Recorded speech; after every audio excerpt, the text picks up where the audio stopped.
Hello dear students. In this video we will learn what is char data type and its properties.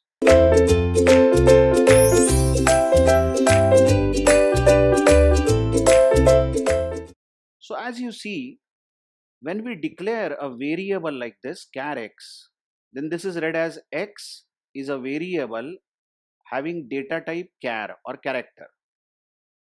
We have in earlier lectures we have seen what is int and float data types and also double. Now all these are numeric types, because whenever you declare any variable of these types, then you can store some number in that particular variable. The first time we are learning that what happens when x variable is of char data type. Now such a variable can store any one character. So in this variable x, you can store a character like a or capital A, let's say, but only a single character can be stored. Now the question here is, we now know that x can store one character, but the question is, can x store a character like hyphen? Just think over this. Well, what character? What is that we are talking about? What do you mean by x storing a single char? Can x store this dash? Of course, yes.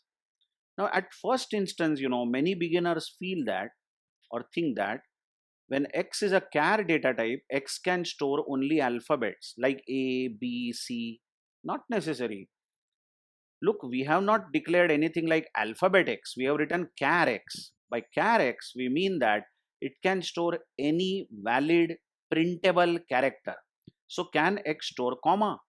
Yes, of course, comma is also a character, but any such single character can be stored.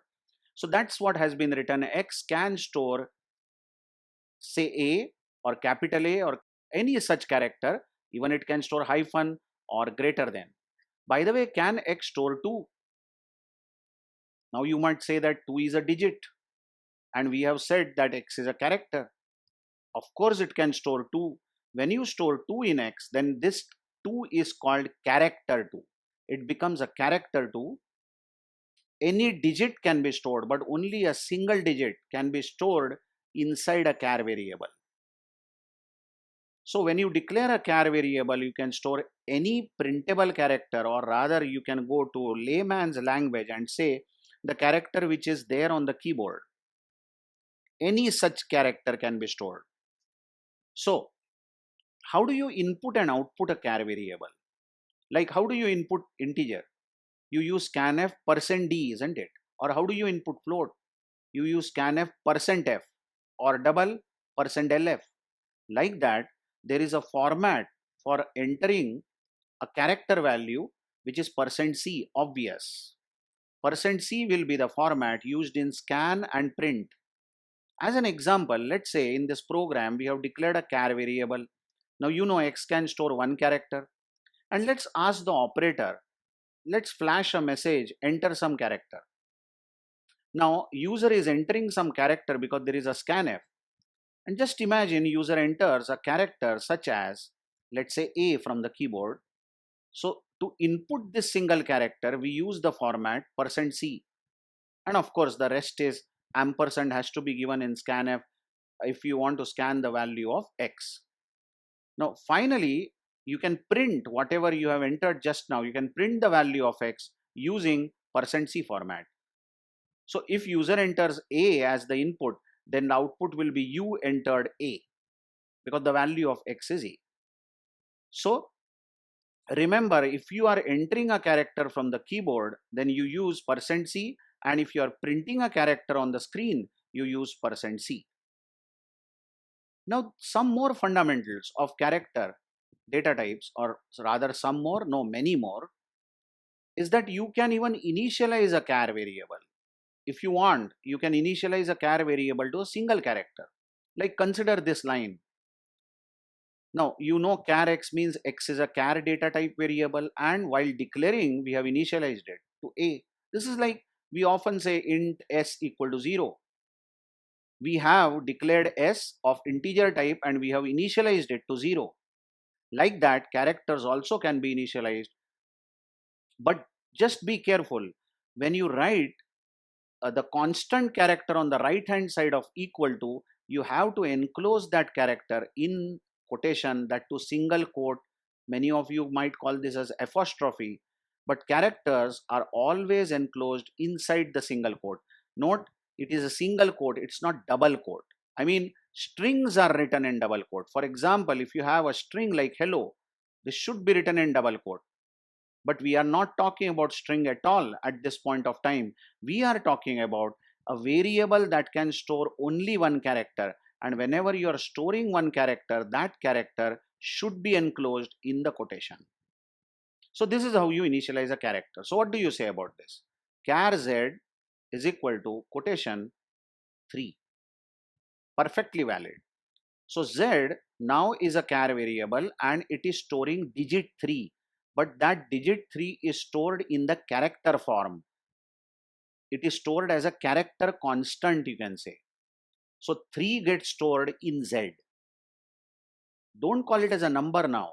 It has become a character. Okay. Now next thing is that every character has a unique ASCII code. Now this point is so important, because all our concept of char data type will revolve around this code. Well, the point is, if I ask you, is that does our computer know A, letter A? You would say, definitely, sir, it knows letter A. My answer is no, it does not know letter A. Yeah, it does not know the letter A. It might sound funny from my explanation that the keyboard has that button labeled as A. What happens when you hit that button? It's just an electronic button that you are hitting, like a button on mixer grinder. So when you hit that button A, some signal is generated. Of course, the button is labeled with A, but some signal is generated which is passed to the microprocessor, and then it identifies that some key whose value, a particular value has been hit, and then it maps that particular value to letter A and it literally produces A on the screen. It's like, if you still feel that machine knows A, B, C, D and all that, then it's like talking to your mixer grinder in English. Come on. Our machine, computer knows only two things, 0 or 1. It deals only with binary numbers. So, how do you understand these ASCII codes is that capital A actually is recognized by ASCII code 65. Even not as 65, the binary equivalent of 65, which is 1, 2, 3, 4, 5, 6, 7. Check that these are 7 bits and this is 65. This binary is 65 and one more 0 we will pad up to make it 8 bits. So this is how A is recognized by our computer. Or capital B is 66, just one value more than value of A. So obviously capital C will have a code 67 and such capital Z will have 90. Check, all these letters, are simply recognized by their codes. So what about small a? You might feel that small a should be same as capital A. Capital A is 65, so small a should be 65. But small and capital letters are discriminated by our machine. Small a has ASCII code 97 and small b will be 98 and small z is 122. Okay, and listen, there are more characters, that, like there is hyphen. Hyphen is also a character, so it will also have ASCII code. This character has ASCII code. Then asterisk, yes, greater than symbol, less than symbol, all these are characters. All these characters will have a unique ASCII code. But the point is, we can't remember all the ASCII codes. There are so many characters. We can't remember all the ASCII codes. We remember some common codes. If you remember capital A is 65, that's enough. Up to Z, capital Z is 90. And if you remember small a is 97, that's enough, because small z will be ultimately 122. But many other characters we can't remember. One more ASCII code you should remember is 0 or ASCII code of 1 or ASCII code of 2. I told you now these are digits written inside the apostrophe. So they have become characters and they will have ASCII code. By the way, ASCII code of 0 is 48. ASCII code of 1 is 49 obviously, and it goes on up to 9. 0 to 9 digits also have ASCII code. Okay, even that escape key, escape character we call it as, which is in the corner of the keyboard, labeled as ESC, escape, even that character has ASCII code. By the way, I will go ahead and say even F1, F2, F3, those keys which are called function keys also have extended ASCII code, but we are not learning that in this particular chapter, or we will not touch the extended codes. But that is what is ASCII code. Every character is recognized by ASCII code. Okay. Now comes the most important point here. Just check this line again. X is equal to A. X is equal to A. So I am saying that X should store small a. X is a character variable. And that's correct because I have written that. But what if I say X doesn't store small a? X stores 97. Oh, good Lord.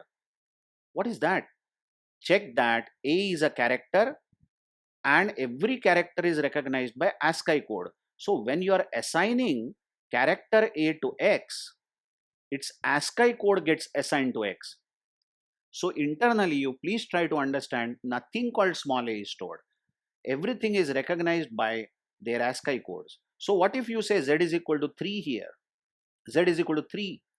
Then you know that ASCII code of 0 is 48, 1 is 49, 2 is 50, 3 is 51. So actually what Z stores is ASCII code of 3.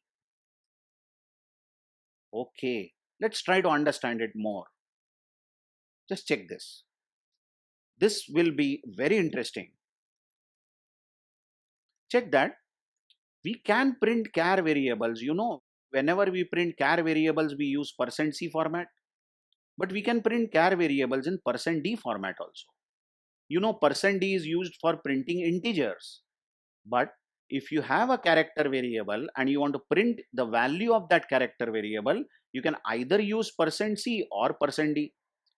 Let's check this code. I have character X equal to A. Check the initialization. Now, you may say that X is storing A, or you may say that X is storing 97. Both are equivalent because small a actually is recognized by the ASCII code. Now, what will be the output of this printf, which I am marking? This printf is using %c format to print the value of X. Obviously, the output of this will be character A. Isn't it? The quotation won't be printed. The character A will be printed. And what about this printf? This is printing a decimal. Check %d here. And whose value it is printing? X. But what is X? Small a. Again, what is X? Small a. It is 97. So you are now printing decimal value of X. So that is going to print 97. Tell me, isn't this 97 ASCII code of the character which was stored in X? Isn't it so?